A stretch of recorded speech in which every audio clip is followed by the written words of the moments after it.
Hello प्यारे बच्चे, आज हम फिर हाजिर हैं आप लोगों के पास एक नए टॉपिक को लेकर के बायोटेक्नोलॉजी से। वो टॉपिक है व्हाट इज़ बायोटेक्नोलॉजी। बायोटेक्नोलॉजी जैव प्रौद्योगिकी किसे कहते हैं, explain the principle of biotechnology. ठीक है, तो आइए सबसे पहले हम समझते हैं बायोटेक्नोलॉजी कहते किसे हैं। चलिए, बायोटेक्नोलॉजी दो ग्रीक वर्ड के मिलने से बना है। सबसे पहले हम लोग जाने कि बायोटेक्नोलॉजी में दो वर्ड में पहला वर्ड है बायोस, जिसका अर्थ होता है लाइफ अर्थात जीवन। दूसरा है टेक्नोलॉजी। टेक्नोलॉजी का अर्थ होता है सिस्टमेटिक ट्रीटमेंट।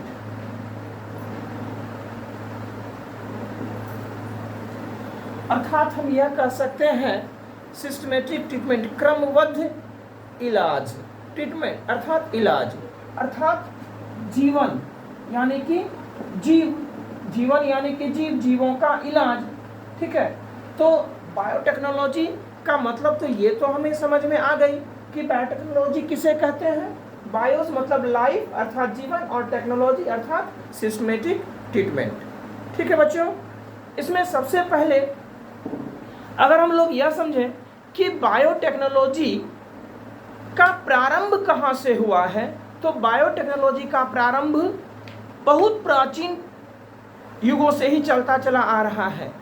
लोग उस समय इसे नहीं समझते थे, लेकिन आज जब ग्रेगर जॉन मेंडल ने जेनेटिक्स के बारे में दुनिया को बताया, एफ मैसर के द्वारा डीएनए का खोज हुआ, इसके बाद फिर बायोटेक्नोलॉजी के बारे में लोगों ने समझा।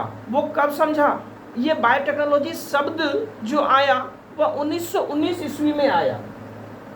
बायोटेक्नोलॉजी शब्द जो है यह 1919 ईस्वी में जो है एरेकी नामक वैज्ञानिक ने इसे दिया था। ठीक है, लोग इस नामकरण के पहले ये नहीं समझ रहे थे, लेकिन ये समझे हम लोग सिंपली भाषा में बायोटेक्नोलॉजी के बारे में कि बायोटेक्नोलॉजी का मतलब यह भी होता है कि हम किसी जीव के लक्षण को किसी दूसरे अन्य जीव के लक्षण में हम उसे युग्मित करें, यही बायोटेक्नोलॉजी है। अब आपको लगेगा ये आश्चर्य कि आखिर किसी एक जीव के गुण को हम किसी दूसरे जीव में हम कैसे उत्पन्न कर सकते हैं। आइए समझते हैं। हम इसके बारे में एक उदाहरण लेते हैं। उदाहरण से पहले एक बात हम और आपको बताना चाहेंगे बच्चों कि हर चीज का लक्षण जो कैरेक्टर होता है उसके लिए जिम्मेवार होता है जीन, और ये जीन कहाँ पाई जाती है, तो डीएनए में पाई जाती है। तो हर लक्षण का जिम्मेवार जो जीन होता है, ठीक है ना, तो मनोवांछित जीन, डिजायरेबल जीन, जो जीन हमें चाहिए उस जीन को हम उस जीव से निकालते हैं, और निकाल करके हम किसी दूसरे जीव में उसे क्या करते हैं, युग्मित कर देते हैं, जोड़ देते हैं। ठीक है ना, तो ये प्रक्रिया को ही हम जनरली कह सकते हैं बायोटेक्नोलॉजी।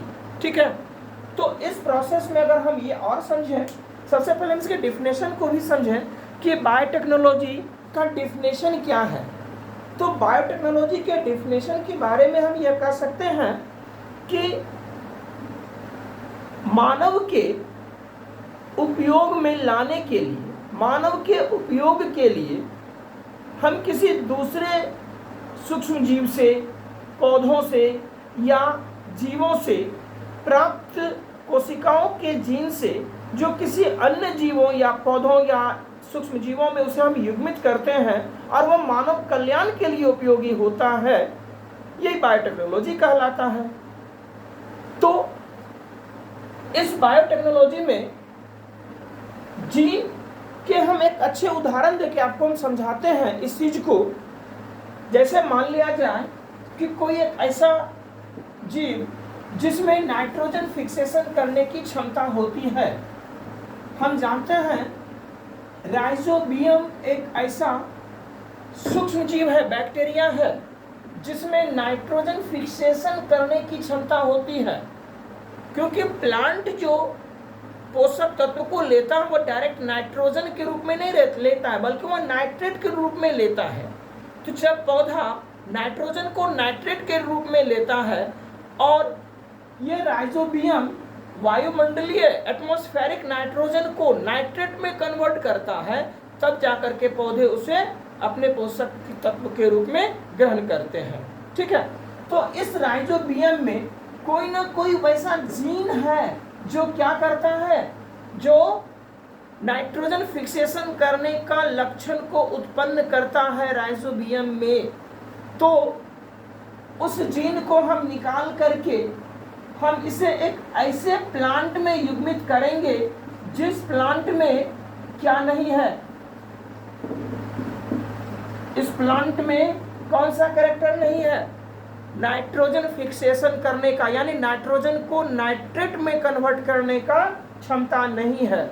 तो हम इस राइजोबियम के इस जीन को लेकर के इस प्लांट में हम क्या करते हैं, उसे जोड़ते हैं, युग्मित करते हैं, ताकि इस प्लांट में भी नाइट्रोजन फिक्सेशन करने का, नाइट्रोजन को फिक्सेशन करने का, अर्थात नाइट्रोजन से जो नाइट्रेट में फिक्सेशन होगा, इसकी क्षमता इस प्लांट में उत्पन्न हो सके।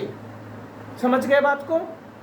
तो इस चीज को जानने के लिए, ये बायोटेक्नोलॉजी के लिए जो प्रिंसिपल है, ये प्रिंसिपल ऑफ बायोटेक्नोलॉजी जो हम लोगों ने यहाँ पे लिख के रखा है सवाल में, तो ये दो मेथड से होती है, इसकी दो प्रक्रियाएं होती है। पहला,